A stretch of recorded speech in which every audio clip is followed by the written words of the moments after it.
لوح بھی تو، قلم بھی تو، تیرا وجود الکتاب۔ لوح بھی تو، قلم بھی تو، تیرا وجود الکتاب۔ گنبد آبگینہ رنگ تیرے محیط میں ہوا، اور شوق تیرا گر نہ ہو میری نماز کا امام۔ شوق تیرا گر نہ ہو میری نماز کا امام۔ میرا قیام بھی حجاب، میرا سجود بھی حجاب۔ اور تیری نگاہ ناز سے دونوں مراد پا گئے۔ تیری نگاہ ناز سے دونوں مراد پا گئے۔ عقل غیاب و جستجو، عشق حضور و اضطراب۔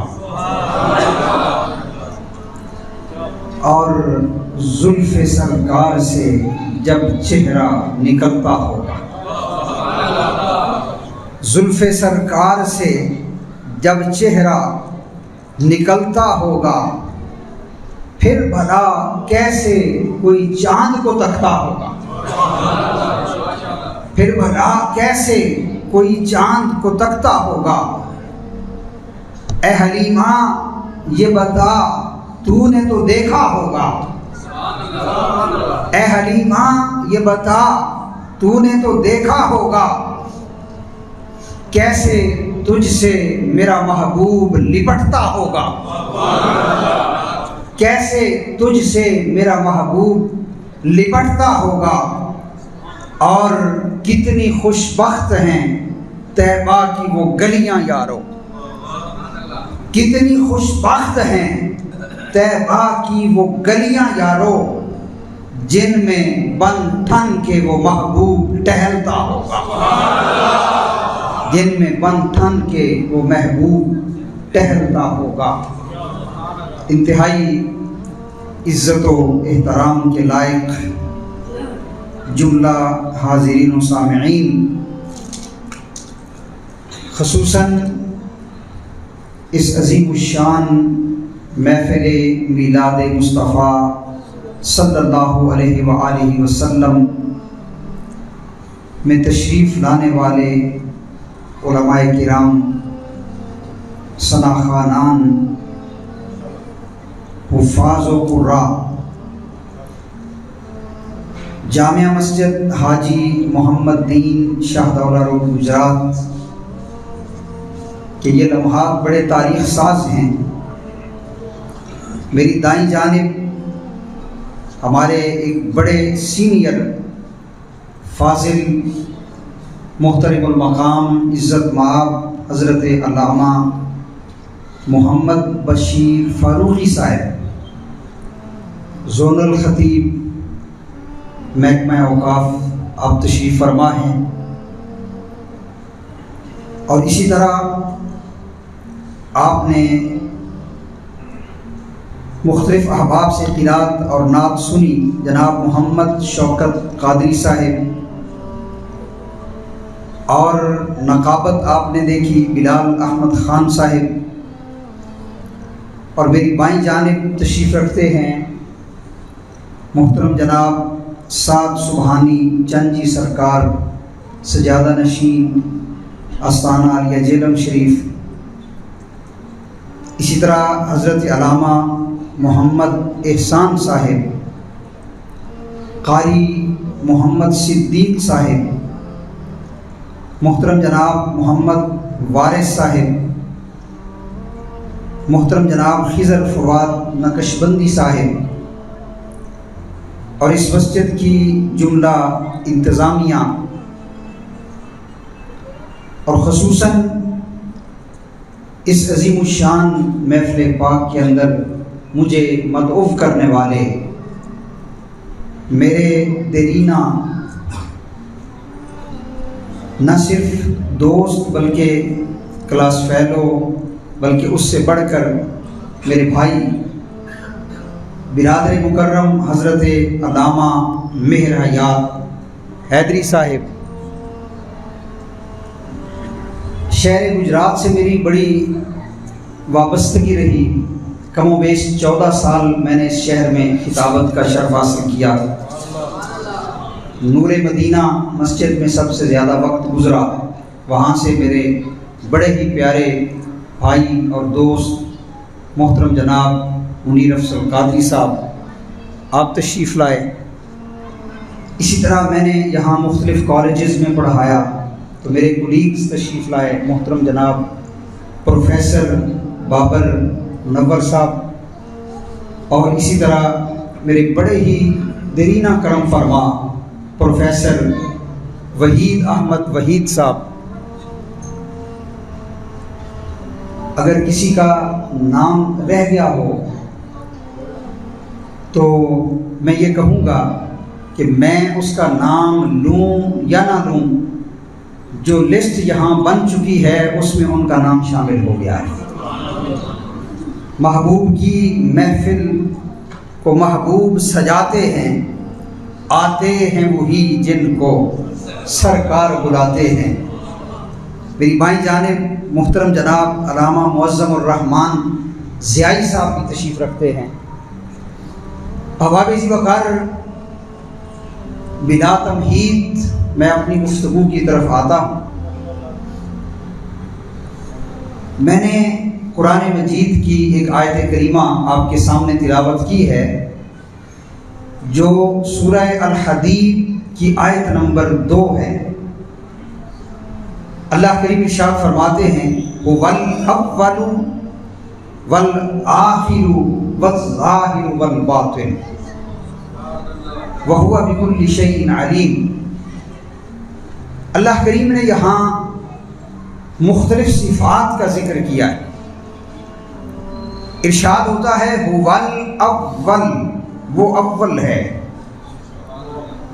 وَالْآخِرُ، وہ آخر بھی ہے، وَالظَّاهِرُ، وہ ظاہر بھی ہے، وَالْبَاطِنُ، اور وہ باطن بھی ہے۔ حضرت شاہ عبد الحق محدث دہلوی رحمۃ اللہ علیہ لکھتے ہیں کہ یہ آیت ان آیات میں سے ہے جو بیک وقت حمد خدا بھی ہیں اور نعت مصطفیٰ بھی ہیں۔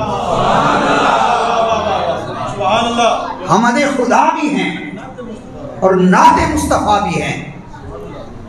ویسے تو قرآن مجید سارے کا سارا ہی نعت مصطفیٰ ہے۔ قرآن مجید کی ایک شان یہ ہے کہ تبیانا لکل شیء، دنیا کی ہر چیز کا بیان قرآن کے اندر ہے۔ لا رطب ولا یابس الا فی کتاب مبین، ہر خشک چیز کا ذکر بھی قرآن کے اندر اور ہر تر چیز کا ذکر بھی قرآن کے اندر۔ کوئی چیز ایسی نہیں جس کا ذکر قرآن نے چھوڑا ہو، بلکہ وہ چیزیں جو آج میڈیکل سائنس پروف کر رہی ہے 14 صدیاں پہلے قرآن نے ان کو کھلے لفظوں میں بیان فرما دیا تھا۔ مثلا آج کی سائنس یہ کہتی ہے کہ بچہ جب ماں کے پیٹ میں ہوتا ہے اور اس کی تخلیق کا مرحلہ ہوتا ہے، کریشن پروسیس ہوتا ہے، تو پہلے اس کے کان بنتے ہیں اور پھر اس کی آنکھیں بنتی ہیں ترتیب میں۔ اب اس چیز کو قرآن مجید نے یوں بیان فرمایا وَجَعَلْنَاهُ سَمِيعًا بَصِيرًا، ہم نے انسان کو پہلے سننے والا اور پھر دیکھنے والا بنایا۔ آج بچہ ماں کے پیٹ میں 3 تاریکیوں کے دور سے گزرتا ہے، 3 ڈارکنیسز جن کو کہا جاتا ہے۔ قرآن نے 14 صدیاں پہلے فرما دیا فی ظلمات ثلاث، اے انسان تو وہی ہے جو 3 تاریکیوں سے گزر کے آیا ہے۔ الغرض علم معاشیات ہے، علم ریاضی ہے، علم کیمسٹری ہے، دنیا کا کوئی علم اس کی بنیادیں آپ تلاش کرنا چاہیں قرآن کے اندر مل جائیں گی، مگر جب کوئی حضور کا غلام اور عاشق قرآن کو پڑھتا ہے، مصطفیٰ کا غلام اور آقا کو چاہنے والا قرآن پڑھتا ہے، تو شاہ عبد الحق محدث دہلوی رحمۃ اللہ تعالیٰ علیہ کے بقول اور دیگر کئی محدثین کے بقول یہ قرآن الحم سے لے کر والناس تک جب کوئی عاشق تلاوت کرتا ہے تو وہ یہ کہہ اٹھتا ہے کہ یہ سارے کا سارا قرآن یا حمد خدا ہے یا نعت مصطفیٰ ہے۔ میرے مرشد کریم حضرت سیدی ضیاء الامت جسٹس پیر محمد کرم شاہ ناظری رحمۃ اللہ تعالیٰ علیہ آپ ایک بڑی پتے کی بات فرماتے ہیں۔ آپ فرماتے ہیں کہ جب اللہ کریم قرآن مجید میں اپنے نبی کی نعتیں بیان کرتا ہے نا تو لفظ بھی چن چن کے استعمال فرماتا ہے، لفظ بھی چن چن کے استعمال کرتا ہے۔ مجھے یاد پڑتا ہے بیرا شریف میں ایک ہمارے سینئر دوست وہ تشریف لائے تو ان کے ساتھ ایک قاری صاحب تھے جن کی بڑی خوبصورت قرات تھی، آج آپ نے بھی بڑی پیاری تلاوت سنی۔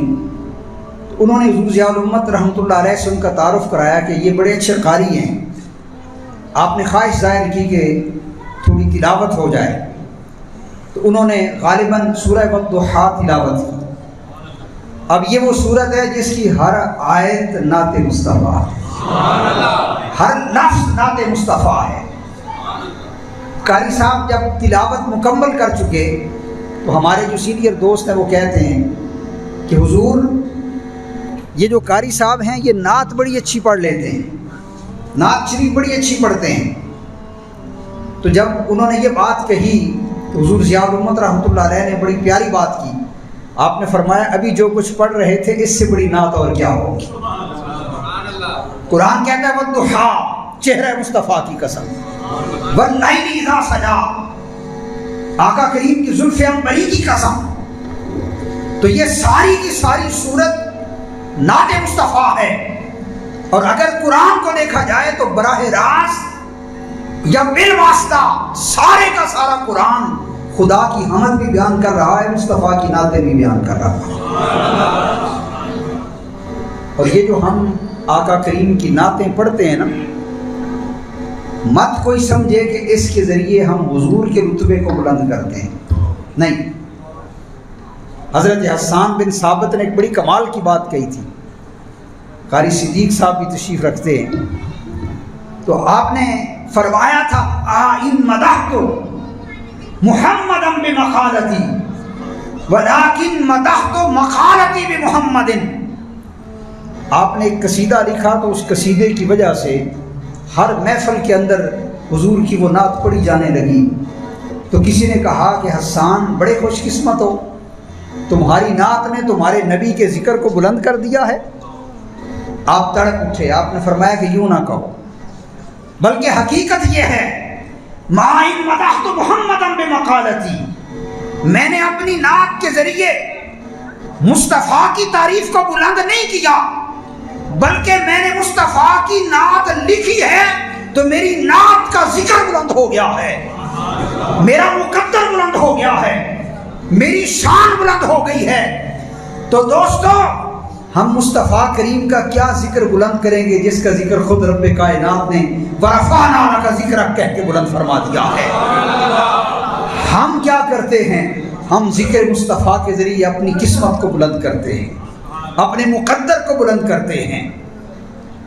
اور پھر اگر اس آیت کریمہ کو دیکھا جائے، اللہ کریم نے فرمایا هو الاول والآخر والظاہر والباطن، یہ جو چار شانیں ہیں یہ خدا کی بھی ہیں اور سونے مصطفیٰ کی بھی ہیں۔ پہلے اختصار کے ساتھ میں یہ عرض کرتا ہوں یہ اللہ تعالیٰ کی شانیں کیسے ہیں۔ ارشاد فرمایا هو الاول، اللہ کی ذات اول ہے، جب کچھ نہ تھا تو خدا تھا، جب کچھ نہ تھا تو خدا تھا۔ اور فرمایا والآخر، اللہ کی شان یہ ہے کہ وہ آخر بھی ہے، جب کچھ نہ ہوگا تو خدا ہوگا، جب کچھ نہ ہوگا تو خدا ہوگا۔ اور پھر فرمایا والظاہر، اللہ کی شان یہ ہے کہ وہ اپنی قدرت کے اعتبار سے ظاہر ہے۔ وہ کسی نے کہا تھا کہ جگ میں آ کر ادھر ادھر دیکھا، تو ہی آیا نظر جدھر دیکھا، تو ہی آیا نظر جدھر دیکھا۔ تو وہ اپنی قدرت کے اعتبار سے، شانوں کے اعتبار سے ظاہر ہے۔ اور فرمایا والباطن، اللہ کی شان یہ ہے کہ وہ باطن ہے، چھپا ہوا ہے۔ اس کا معنی یہ ہے کہ وہ اپنی ذات کے اعتبار سے چھپا ہوا ہے، وہ غیب الغیب ہے، اس کی حکمتیں اور اسرار پوشیدہ ہیں۔ گویا یہ ساری شانیں رب کائنات کی ہیں، اور یہی شانیں اس رب نے اپنے محبوب کو بھی عطا فرمائی۔ اب سب سے پہلے دیکھیے اول، حضور علیہ السلام کی یہ شان ہے کہ آپ اول ہیں۔ بولیے آپ اول ہیں۔ کیسے؟ آقا کریم علیہ السلام کی تخلیق اللہ نے سب سے پہلے فرمائی، خلقت نور محمدی صلی اللہ علیہ وسلم۔ حدیث قدسی کے اندر آتا ہے، اللہ کریم فرماتا ہے کنت کنزا مخفیا، میں ایک چھپا ہوا خزانہ تھا۔ اللہ فرماتا ہے میں ایک چھپا ہوا خزانہ تھا۔ فاحببت ان اعرف، میں نے پسند کیا کہ میری معرفت حاصل کی جائے، مجھے پہچانا جائے۔ فخلقت الخلق، تو میں نے مخلوق کو پیدا کر دیا۔ اب سوال یہ پیدا ہوتا ہے کہ اتنی بڑی مخلوق، زمین، آسمان، چاند، ستارے، شجر، حجر، نباتات، آخر تخلیق کی ابتدا بھی تو کہیں سے کی ہوگی، اس کا سٹارٹ تو کہیں سے لیا ہوگا نا۔ تو اس کے بارے حضرت جابر حضور سے عرض کرتے ہیں، یا رسول اللہ صلی اللہ علیہ وسلم یہ بتائیے، یہ ارشاد فرمائیے، اخبرنی عن اول شیء خلق اللہ تعالی، کہ اللہ کریم نے سب سے پہلے کس چیز کو پیدا کیا۔ اب حضور چاہتے تو فرماتے کہ یہ باتیں مجھ سے نہ پوچھو، نہ ماضی جانتا ہوں نہ مستقبل جانتا ہوں، حال کی باتیں پوچھو، کوئی مسئلہ پوچھنا ہے تو پوچھو۔ نہیں، میرے مصطفیٰ نے سوال کا جواب دے کر اللہ کے اس فرمان کی حقانیت کو ثابت کر دیا۔ فرمایا وَعَلَّمَكَ مَا لَمْ تَكُنْ تَعْلَمْ، مصطفیٰ آپ جو کچھ نہیں جانتے تھے، ہم نے علم کے وہ سارے خزانے آپ کو عطا فرما دیے، وہ علم کے سارے خزانے آپ کو عطا فرما دیے۔ ہمارے بڑے ہی سینئر فاضل حضرت علامہ ظفر اقبال کلیات صاحب، جو مصنف کتب کثیرہ ہیں اور آرمی سے خطیب اعلیٰ ریٹائرڈ ہیں، آپ تشریف لائے، ہم دل کی عطا گہرائیوں سے مرحبا کہتے ہیں۔ تو آقا کریم علیہ السلام کی کہ نور کی تخلیق کے بارے میں یہ حدیث عرض کر رہا ہوں، تو آقا علیہ السلام نے ارشاد فرمایا یا جابر ان اللہ خلق قبل الاشیاء نور نبی کا من نور ہی۔ جابر یہ بات سن لو اور پھر سب کو بتا دو۔ صحابہ اس بات کے قائل تھے، حضور سے جو سنتے وہ آگے پہنچا دیتے، اپنے پاس روک کے نہ رکھتے سوائے ان چیزوں کے جن کے بتانے سے حضور نے منع کیا تھا، وہ ٹرانسفر کرتے تھے، آگے بتاتے تھے، امت تک وہ بات پہنچاتے۔ آقا علیہ السلام نے فرمایا اے جابر سب کو بتا دو کہ اس کائنات کی تخلیق کا آغاز کیسے ہوا۔ رب کائنات نے تیرے نبی کے نور کو اپنے نور سے پیدا فرمایا، تیرے نبی کے نور کو اپنے نور سے سب سے پہلے پیدا فرمایا۔ اور دوسری حدیث میں اول ما خلق اللہ نوری، سب سے پہلے اللہ نے میرے نور کی تخلیق فرمائی۔ تو خلقت نور محمدی کے اعتبار سے میرے مصطفیٰ اول ہیں، اور اسی طرح نبوت کے ملنے میں بھی میرے مصطفیٰ اول ہیں۔ آقا کریم علیہ السلام کے ارشاد گرامی ہے کنت نبیا و آدم بین الماء والطین، میں اس وقت بھی نبی تھا جب آدم ابھی پانی اور مٹی میں تھے۔ انبیاء کی جو بعثت یا دنیا میں آمد ہے اس کے اعتبار سے پہلے نبی آدم علیہ السلام، دنیا میں جو ترتیب ہے آنے کی، پہلے نبی آدم علیہ السلام۔ آقا فرما رہے ہیں کہ ابھی وہ پانی اور مٹی میں تھے، یعنی پتلا تیار نہیں ہوا تھا، رب کائنات نے ابھی آدم علیہ السلام کی ظاہری تخلیق ابھی نہیں کی تھی، اس وقت بھی میں نبی تھا۔ اور ایک حدیث میں تو یہاں تک آتا ہے کنت خاتم النبیین، میں اس وقت خاتم النبیین تھا جب آدم ابھی پانی اور مٹی کے اندر تھے۔ اللہ، ان ساری شانوں کے اعتبار سے میرے مصطفیٰ اول ہیں، اور رب کائنات کے بعد اس پوری مخلوق میں سب سے اونچا مقام ہونے کے اعتبار سے بھی میرے مصطفیٰ اول ہیں۔ وہ اقبال نے ایسے ہی تو نہیں کہا تھا نگاہ عشق و مستی میں وہی اول وہی آخر، وہی قرآن وہی فرقان وہی یاسین وہی طٰہٰ۔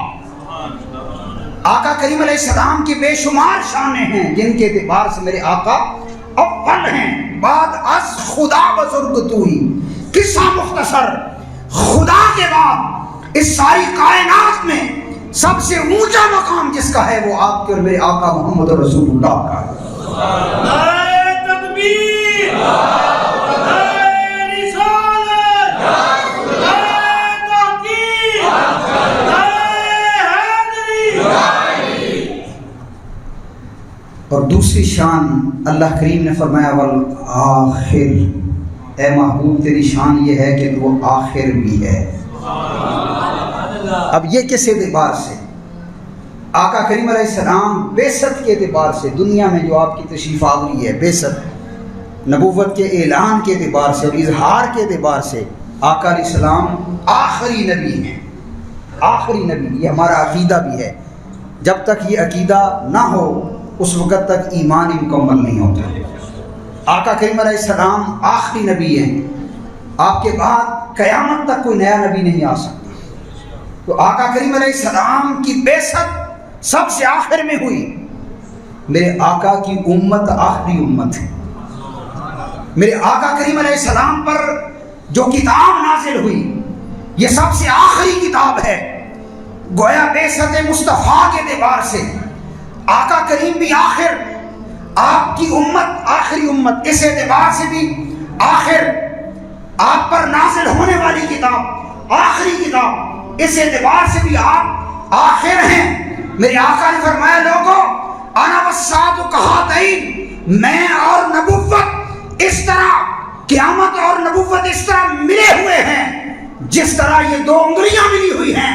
بتانا یہ تھا کہ میری نبوت کے بعد قیامت تو آ سکتی ہے، کوئی نیا نبی نہیں آ سکتا۔ نعرہ تکبیر، نعرہ رسالت، نعرہ تحقیق، تاجدار ختم نبوت۔ آقا کریم علیہ السلام کی یہ شان ہے کہ آپ آخر ہیں، آخری ہیں۔ تو میں نے کہا کہ حضور علیہ السلام کا ارشاد ہے کہ میری نبوت اور قیامت یوں ملے ہوئے ہیں۔ اب ایک ذوق والا جملہ سنیے، میں کہتا ہوں میرے مصطفیٰ کی نبوت وہ نبوت ہے کہ قیامت آ کر گزر جائے گی، قیامت آ کر گزر جائے گی۔ میرے مصطفیٰ کی نبوت جیسے پہلے تھی اسی طرح قیامت کے بعد بھی قائم رہے گی۔ اسی لیے تو میرے آقا نے فرمایا نا کہ میں اپنے رب کے عرش کے پاس کھڑا ہوں گا، میرا رب مجھے لواء الحمد کا جھنڈا عطا فرمائے گا، اور سب سے پہلے کلام کا اذن اور اجازت رب مجھے دے گا، اور میں اللہ کی ایسی حمد بیان کروں گا کہ مجھ سے پہلے ایسی حمد کسی نے بیان نہیں کی ہو۔ آقا علیہ السلام کی نبوت تو ایسی نبوت ہے کہ قیامت بھی آ کے گزر جائے گی، میرے مصطفیٰ کی نبوت باقی رہے گی۔ اللہ۔ اور تیسری شان فرمایا والظاہر، اے مصطفیٰ ہم نے آپ کو ظاہر بنایا۔ آقا علیہ السلام اگر فرشتہ بن کے آتے، آپ مثال یوں سمجھیں، اگر ہمیں یہ کہا جائے کہ نماز اس طرح پڑھو جیسے جبریل امین پڑھتے ہیں، بابر صاحب اب ہم کیسے سمجھیں گے کہ جبریل امین کا قیام کیسا ہے، رکوع کیسا ہے، سجدہ کیسا ہے؟ ہم تو دیکھ نہیں پاتے جبریل کو، فرشتے کو نہیں دیکھ سکتے۔ اگر ہمیں یہ کہا جائے کہ روزہ اس طرح رکھو جیسے حضرت اسرافیل رکھتے ہیں. کوئی ہم نے تو دیکھا نہیں انہیں کیسے روزہ رکھتے ہیں. الا حاضل قیاس، اگر میرے مصطفیٰ کریم فرشتہ ہوتے یا کوئی نوری مخلوق ہوتے جس کو ہم دیکھ نہ سکتے تو پھر آقا علیہ الصلوۃ والسلام کی اتباع کامل نہ ہو سکتی. میرا رب یہ چاہتا تھا کہ مصطفیٰ کریم کی کامل اتباع کی جائے، اس لیے اپنے محبوب کو چھپا کے نہیں رکھا. ورنہ دنیا والے کیا کرتے ہیں؟ اپنے محبوب کو چھپا کے رکھتے ہیں. وہ چاہتے ہیں کہ میرے محبوب پہ کسی کی نظر نہ پڑ جائے. اگر کسی اور کی نظر پڑ جائے تو وہ رقیب ٹھہرتا ہے. مگر یہاں قانون بدل گیا. رب نے فرمایا لو کائنات والو، جو محبوب میرا ہے وہی محبوب تمہارا ہے. جو محبوب میرا ہے وہی محبوب تمہارا ہے. یعنی اگر تم بھی اسے محبوب بنا لو، قل ان کنتم تحبون اللہ فاتبعونی یحببکم اللہ. رب کریم فرما رہا ہے کہ لوگوں میرے مصطفیٰ کے محب بن جاؤ، عاشق بن جاؤ. یا اللہ ملے گا کیا؟ فرمایا تم میرے محبوب سے محبت کرو گے، میں تمہیں بھی اپنا محبوب بنا دوں. اگر کوئی اپنا بھلا چاہتا ہے، اگر کوئی اپنا بھلا چاہتا ہے تو اسے چاہے جسے خدا چاہتا ہے. تو اللہ کریم نے اپنے محبوب کو بشریت کے پیکر میں بھیجا، سید البشر بنا کے. اب یہ بڑی ایک بات ذہنوں میں سوال اور الجھاؤ پیدا کیا جاتا ہے کہ قل انما انا بشر مثلکم. اللہ نے فرمایا محبوب فرما دے کہ میں تمہاری طرح تمہاری مثل بشر ہوں. اب اس موضوع پہ میری گفتگو نہیں ہے، صرف ایک نقطہ عرض کرنا چاہتا ہوں. میرے مصطفیٰ کریم بشری لباس میں آئے اور اپنے بشر ہونے کا اعتراف اللہ کے حکم سے کیا. کیوں؟ اس لیے کہ باقی جو نبی تھے، پیغمبر تھے، ان کو اللہ نے جو معجزے دیے تھے وہ معجزے دیکھ کر بندے کہنے لگے یہ تو خدا یا خدا کا بیٹا ہے، یہ نبی یا انسان تو نہیں ہے، بشر نہیں ہے، یہ تو خدا یا اس کا بیٹا ہے معاذ اللہ.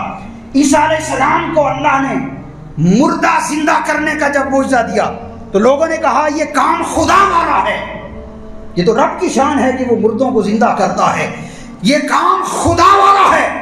تو کہا یہ کوئی انسان نہیں بلکہ خدا یا خدا کا بیٹا ہے معاذ اللہ.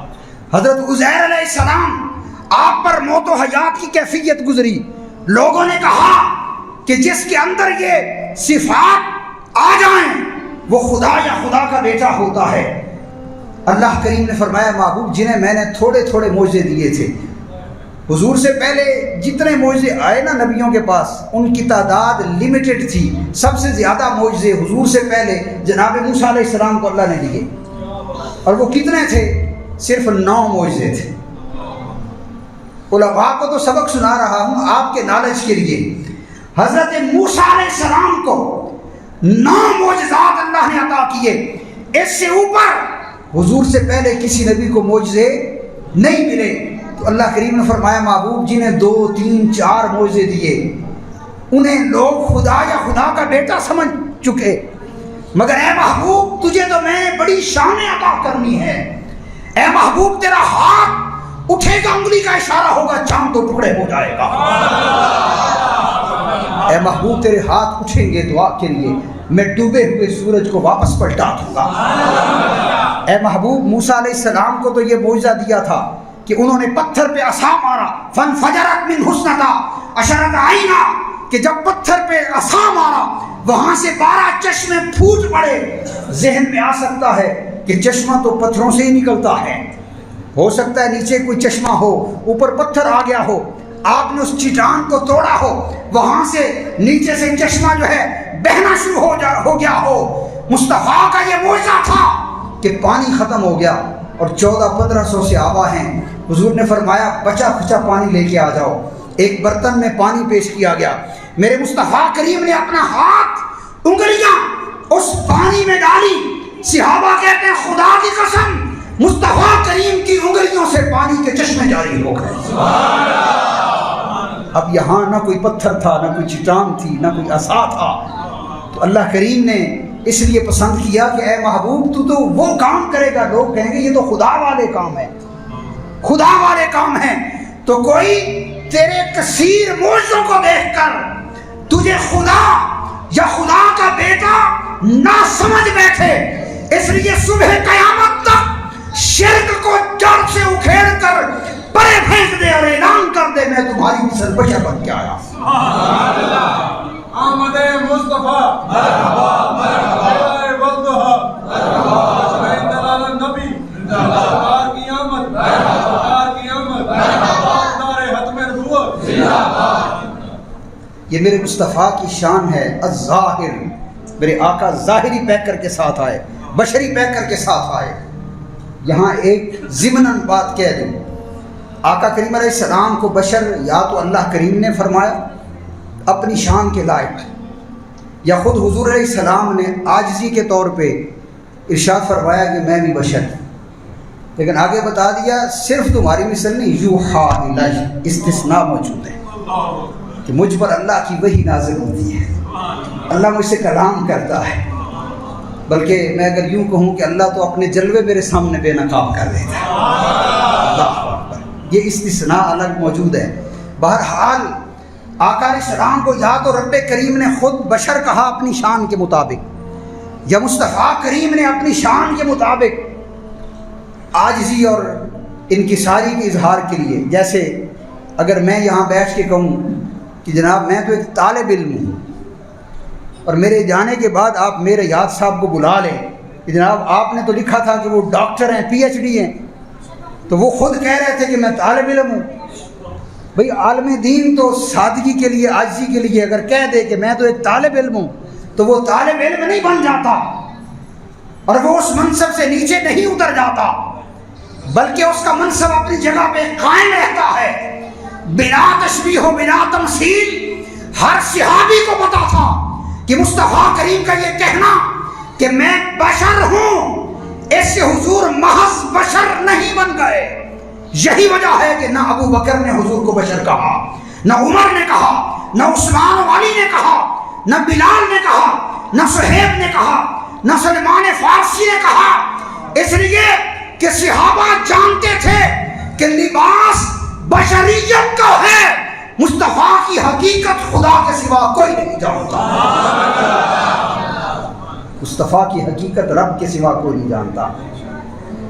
اور پھر آقا علیہ الصلوۃ والسلام کو یا نبیوں کو بشر کہنے میں شیطان نے پہل کی، شیطان نے بشر کہا، یا پھر منافقوں اور کافروں نے بشر کہا، بس یہ چار کیٹیگریز بنتی ہیں۔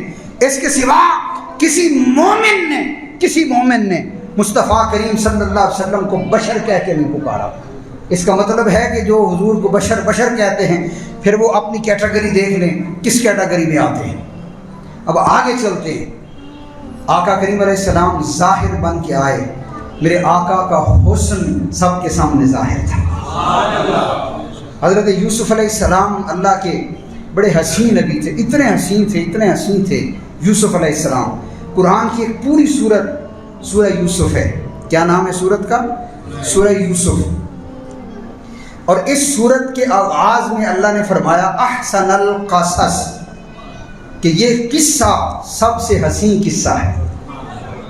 ارے سوچئے جس کی بات اتنی حسین ہے اس کی ذات کتنی حسین ہوگی، جس کی بات اتنی حسین ہے اس کی ذات کتنی حسین ہوگی۔ جناب یوسف علیہ السلام کے زمانے میں قحط پڑ گیا، کچھ عرصہ اللہ کے حکم سے آپ اپنے چہرے کو ڈھانپ کے رکھتے۔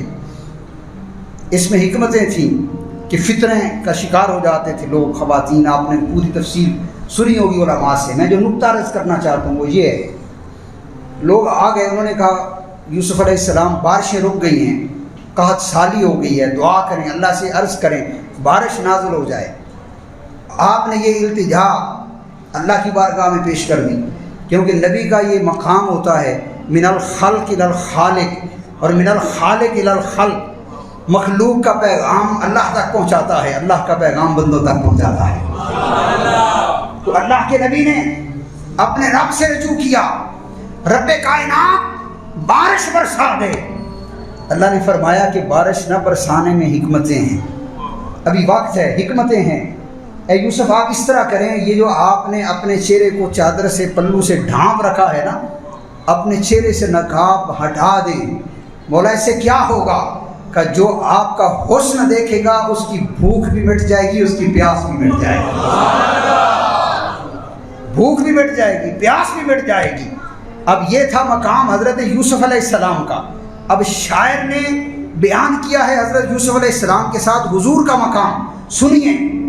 3 مہینے رچی خلقت ویکھ یوسف کنعانی، یہ 3 مہینے کا عرصہ تھا جب بھوکے پیاسے لوگ آتے، آپ کے حسن کو دیکھتے، بھوک بھی مٹ جاتی، پیاس بھی مٹ جاتی۔ اب شاعر کا ذوق دیکھیے، 3 مہینے رچی خلقت ویکھ یوسف کنعانی، جنہ محمد عربی کتھے اور رچے دو جہانی۔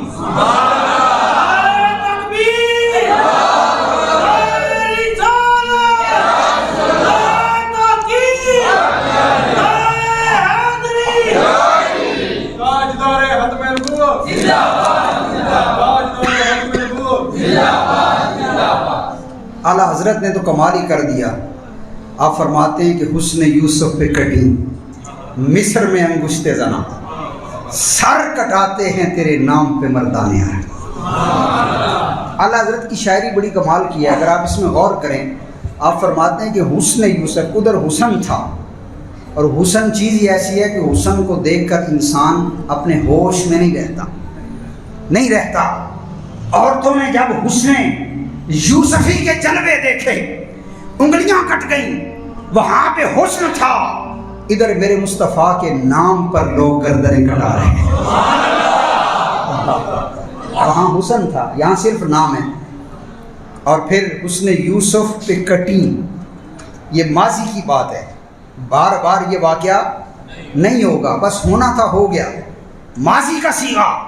اور یہاں استمرار کا صیغہ ہے، ہمیشگی کی بات ہے، سر کٹاتے ہیں، یعنی صبح قیامت تک مصطفیٰ کے نام پر کبھی ممتاز قادری کے روپ میں، کبھی علم الدین کے روپ میں لوگ مصطفیٰ کے نام پر اپنی گردنیں کٹاتے رہیں گے۔ اب نعرہ لگائیں، تاجدار ختم نبوت، تاجدار ختم نبوت، جس نے مصطفیٰ کریم کو دیکھا بھی نہیں، نام مصطفیٰ پر گردنیں کٹا رہے ہیں۔ بار بار ہو رہا ہے، صبح قیامت تک یہ کام جاری رہے گا۔ اور پھر حسن یوسف پہ کٹی مصر میں انگشت زنا، عورتوں کی انگلیاں کٹی، عورتوں کی انگلیاں کٹی۔ انگلیوں کا ذکر ہے، انگلی کٹ جانے سے جان چلی نہیں جاتی، بندہ زندہ رہتا ہے۔ کئی لوگوں کی انگلیاں نہیں ہوتی، زندہ رہتے ہیں، بازو کٹ جاتے ہیں، زندہ رہتے ہیں، صرف دھڑ رہتا ہے باقی، تب بھی زندہ رہتے ہیں۔ اب وہاں صرف انگلیاں کٹی، یہ بڑا اقدام نہ تھا انگلیوں کا کٹ جانا۔ آپ کہتے ہیں کہ وہاں تو انگلیاں کٹی تھی، مصطفیٰ کے نام پر لوگ گردنیں کٹا رہے ہیں، گردنیں کٹا رہے ہیں۔ اور وہاں عورتوں کی بات ہے، یہاں مردوں کی بات ہے۔ عورت جو ہوتی ہے وہ جذباتی ہو جاتی، جلدی جذبات کی رو میں جلدی بہہ جاتی ہے، اس لیے کچھ اختیار اللہ نے صرف مردوں کو دیے ہیں، عورتوں کو نہیں دیے۔ مثلا یہ جو نکاح کی گرہ ہے، جس کو آپ عام لفظوں میں طلاق کہہ لیں، اس کا اختیار اللہ نے مرد کو دیا ہے۔ بیدہ عقدۃ النکاح، نکاح کا عقد گرہ مرد کے ہاتھ میں ہے۔ عورت کو اللہ نے بنیادی طور پہ یہ اختیار نہیں دیا۔ ہاں اگر کوئی مرد اپنا اختیار خود اس کو دے دے، یہ ایک الگ بات ہے، عورت کو اختیار دے دے۔ وہ ایک جگہ پہ خواتین بیٹھی تھیں تو انہوں نے کہا کہ اگر آپ کے پاس اختیار ہوتا طلاق کا تو کیا کرتی؟ ایک عورت نے کہا کہ میں تو 1 سال ہی بمشکل کٹنا سی، دوسری کہنے لگی میں نے تو 6 مہینے مشکل سے گزارنے تھے، اور ایک بولی میں نے تو آتے ہی اس کو طلاق دے دی۔ تو حکمت ہے، حکمت ہے، اللہ نے بہت سے اختیار صرف مرد کے ہاتھ میں دیے ہیں، مرد کا فیصلہ مردوں والا ہوتا ہے۔ اس کے فیصلے کی اور کیفیت ہوتی ہے، عورت کے فیصلے کی اور کیفیت ہوتی ہے، احکام میں فرق ہے، ان کے عقل کے معیار میں فرق ہے، ان کی گواہی میں فرق ہے، اور بہت سی چیزوں میں فرق ہے۔ الرجال قوامون علی النساء، تو اعلیٰ حضرت کہتے ہیں وہاں تو عورتوں نے انگلیاں کاٹی تھیں، ادھر حال یہ ہے کہ مصطفیٰ کریم کا نام سن کے مردان عرب اپنے سر حضور کی خدمت میں پیش کر رہے ہیں۔ سیدنا صدیق اکبر حضور کی بارگاہ میں عرض کرتے ہیں یا رسول اللہ کٹ گئیں، اللہ اکبر، ہائے ہائے ہائے، یہ بڑا خوبصورت نقطہ ہے، بڑا خوبصورت نقطہ ہے کہ وہاں کٹی، خود انہوں نے اپنے اختیار سے نہیں کاٹی، اللہ اکبر، واہ میرے صاحب واہ کیا بات، اپنے آپ کٹ گئی۔ حسن یوسف کو دیکھا نا، اختیار نہیں، پھل کاٹ رہی تھی، احساس نہیں ہوا، پھل کٹ گیا اور پھر خود بخود انگلیاں کٹ گئیں۔ انہوں نے جان بوجھ کے نہیں کاٹی تھی کہ چھری پکڑی اور اپنے انگلیوں کو کاٹ دیا، جان بوجھ کے نہیں کیا، بغیر ارادے کے انگلیاں کٹی۔ اور ادھر حال یہ ہے کہ مصطفیٰ کریم کے اشارے پر لوگ تلوار ہاتھ میں لیتے ہیں، جہاد کرتے ہیں، اور مصطفیٰ کریم کی ناموس پر لڑتے لڑتے لڑتے اپنا سر اللہ کی بارگاہ میں قربان کر دیتے ہیں۔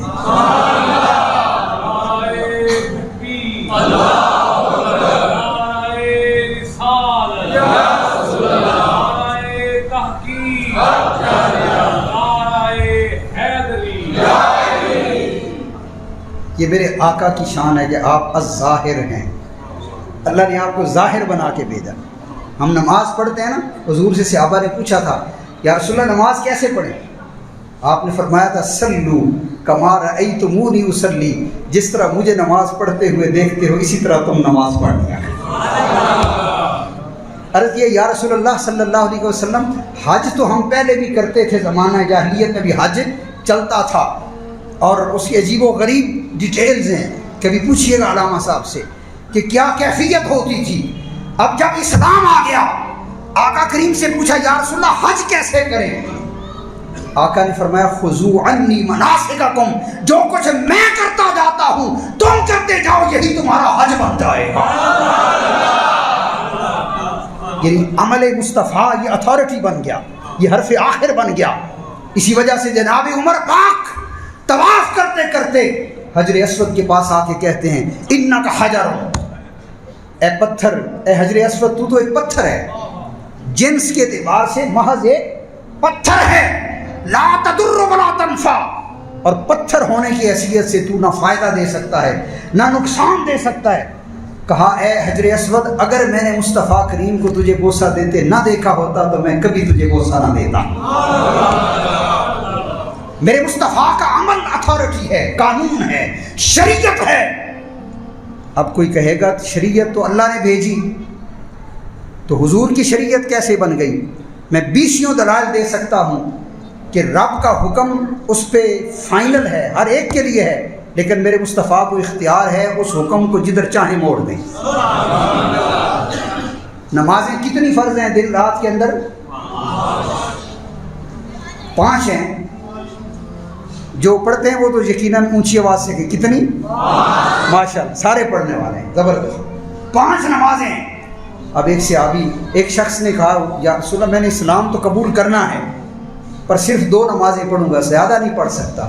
اللہ کے نبی نے اسے کہا ٹھیک ہے تو 2 پڑھ لیا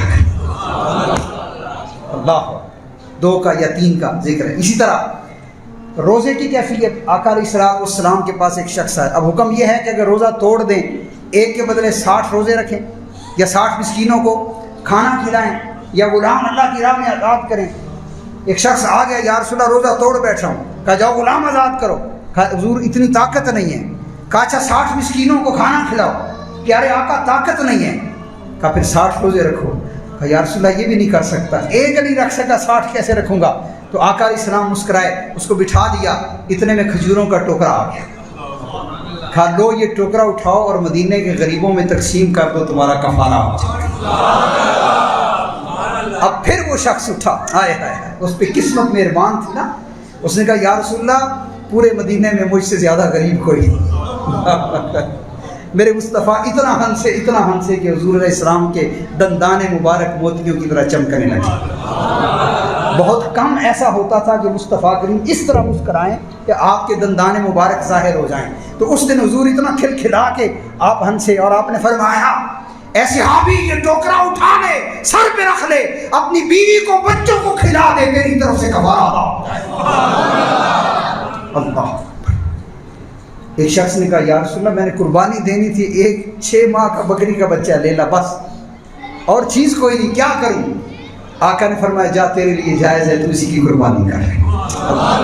میں کیا مثال، عورتوں کی جو عدت ہے خاوند فوت ہو جانے کے بعد وہ کتنی ہے؟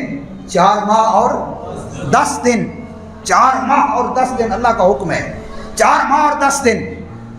حضرت اسماء بنت امیس آپ کے خامن جب حضرت جعفر شہید ہو گئے تو آقا علیہ السلام نے اجازت دی، فرمایا کہ صرف 3 دن عدت کر لو، اس کے بعد تم آزاد۔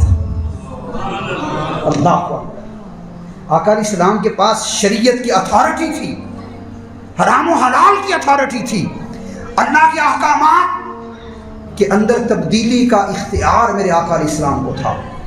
تو میرے آقا کی یہ شان ہے کہ آپ ظاہر بن کے آئے، میرے آقا کا ظاہری پیکر دیکھ کر لوگ مسلمان ہوتے تھے۔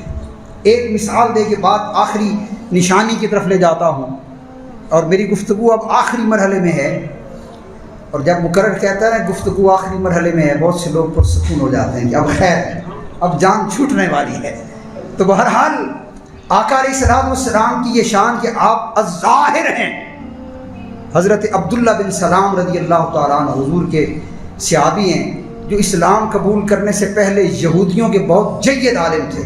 میرے مرشد کریم حضرت ضیاء الامت نے لکھا ہے ضیاء النبی شریف کے اندر، عام معمولی کوئی گلی محلے کے عالم نہیں تھے، حبر تھے، جید عالم تھے یہودیوں کے، تورات کے عالم، زبور کے عالم، انجیل کے عالم، تمام کتب سماوی کے عالم تھے۔ اور جب انہوں نے دیکھا کہ حضور علیہ السلام ہجرت کر کے مدینہ آ رہے ہیں، ساری نشانیاں حضور کی پڑی ہوئی تھیں، لیکن ابھی ارادہ نہیں تھا کلمہ پڑھنے کا، تو سوچا کہ میں صرف اس گلی میں جا کے دیکھتا ہوں کہ آنے والا ہے کیسا، اللہ اکبر، ان کا چہرہ کیسا ہے، زلفیں کیسی ہیں، چال چلن کیسا ہے، تکلم کیسا ہے، اخلاق کیسا ہے۔ وہ کہتے ہیں میں اس گلی میں آ کے کھڑا ہو گیا جہاں جوان بھی تھے، بوڑھے بھی تھے، اللہ اکبر، بچے بھی تھے، اور بچیاں چھتوں پہ چڑھ کے طلع البدر علینا من ثنیات الوداع وجب الشکر علینا ما دعا للہ داعی، دف کے ساتھ یہ گیت گا رہی حضور کی آمد پر۔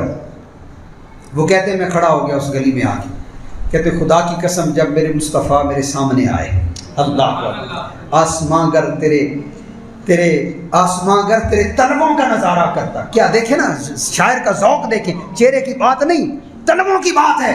آسماں گر تیرے طلبوں کا نظارہ کرتا، ہر رات تصدق میں ایک چاند اتارا کرتا۔ اگر طلبوں کی یہ شان ہے تو میرے مصطفیٰ کے چہرے کی شان کیا ہوگی؟ تو جبریل امین نے جب شب معراج حضور کے طلبوں کو بوسے دیے تھے تو زبان حال سے کہا ہوگا نا، نہ جنت کی گلیوں میں دیکھا مزہ جو محمد کی تلیوں میں دیکھا۔ مصطفیٰ کے چہرے کا عالم کیا ہوگا؟ یہاں رک کے ایک بات عرض کرتا ہوں۔ ایک ہمارے امام گزرے ہیں، امام محمد، یہ شاگرد تھے امام ابو حنیفہ کے۔ اللہ نے بڑا حسن دیا تھا، بڑا حسن دیا تھا، اتنا حسن دیا تھا، میں ڈیٹیل سے ٹائم نہیں یہ واقعہ بیان کرنے کا، نقطہ عرض کرتا ہوں۔ اتنا حسن تھا کہ امام محمد کے حسن کو دیکھ کر ایک شخص مسلمان ہو گیا۔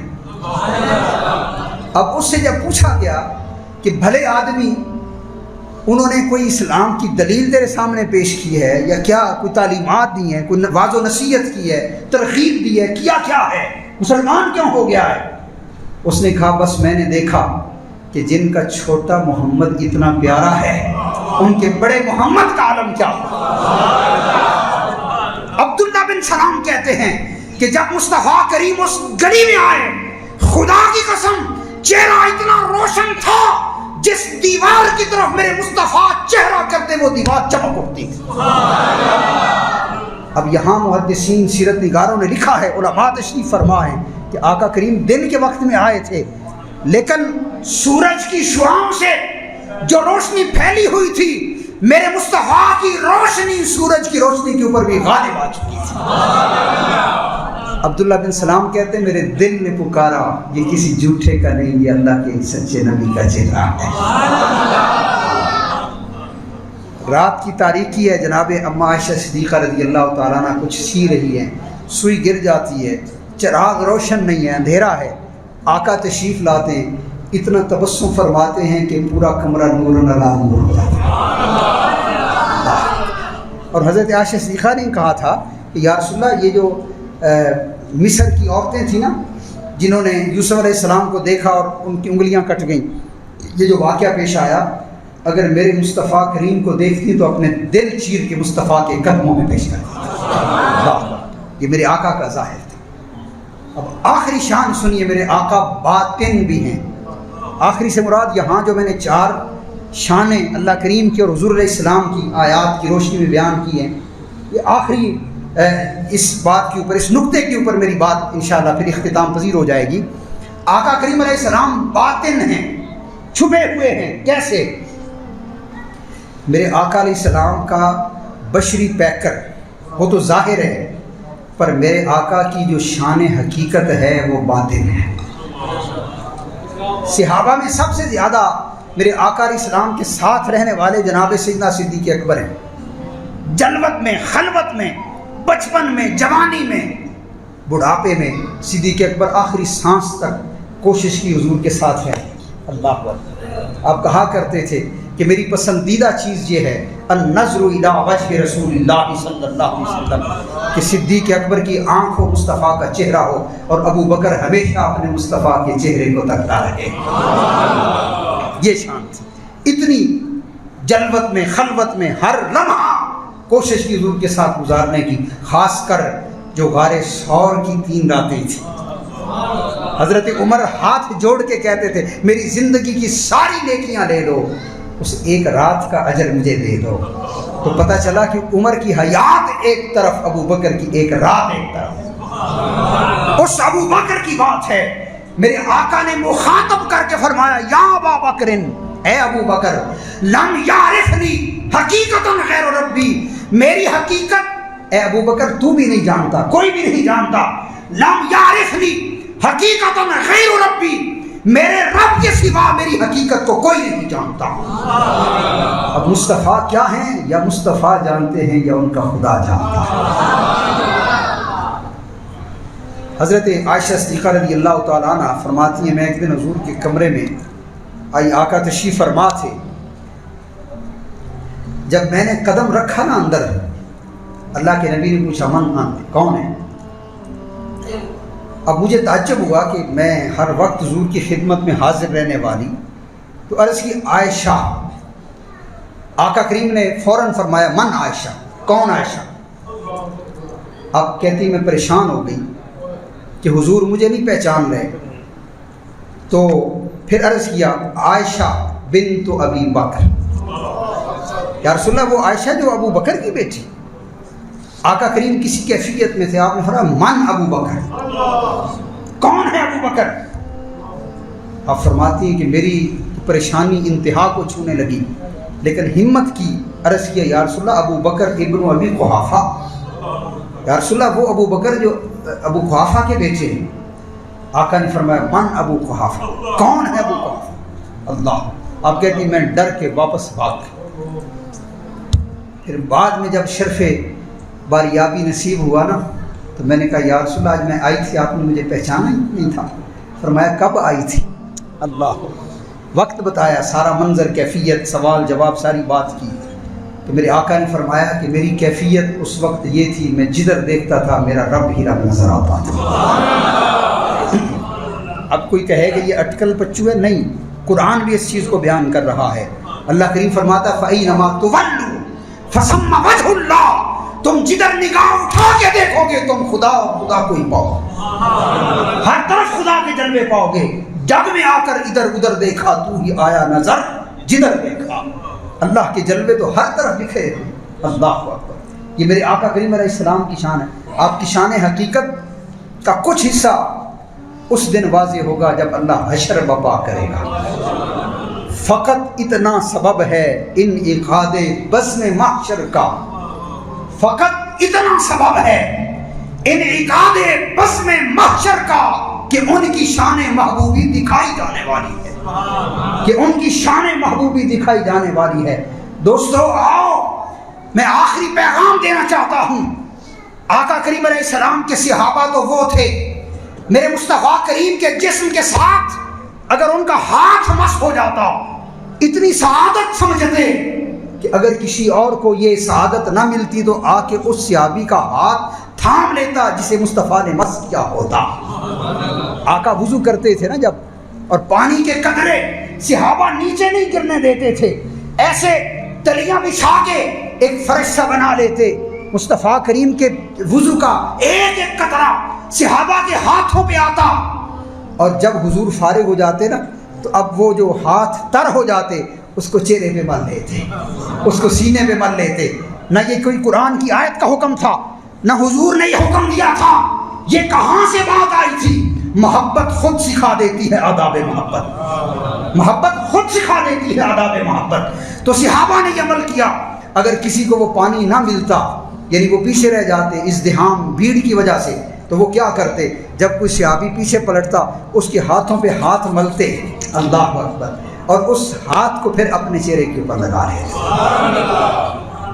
اور پھر یہی عمل تابعین صحابہ کے ساتھ کرتے تھے۔ حضرت انس رضی اللہ تعالی عنہ آپ کے شاگرد جب آپ کے پاس آتے تو آپ کے ہاتھ کو پکڑ لیتے اور کافی دیر تک بوسے دیتے رہتے، اور وہ کہتے کہ ہم نے اس ہاتھ کو مس کیا ہے جس ہاتھ نے محمد رسول اللہ کے ہاتھ کو مس کیا۔